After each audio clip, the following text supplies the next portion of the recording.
How to convert Canva presentation to Google Slides without rebuilding your slides from scratch. Let's move it over. First, open Canva and open the presentation you want to transfer. Now look at the top right corner and click Share. From the menu, click Download. Under File Type, click the Format menu and select Microsoft PowerPoint.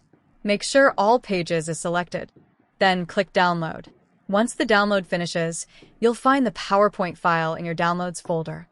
Now open Google Slides in your browser. If you're not already signed in, sign in to your Google account. Once Google Slides opens, click the Open File Picker icon. In the window that appears, click Upload. Then click Browse. Now open your Downloads folder and find the PowerPoint file you just downloaded from Canva.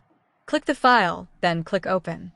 Google Slides will now upload and convert the presentation. Once it's finished, your Canva presentation will open inside Google Slides. Check your slides before presenting because some fonts, images, or layouts may look slightly different after conversion. If this saved you from rebuilding your presentation manually, like the video and subscribe for more quick Canva and Google tutorials. That's it. Your Canva presentation is now in Google Slides.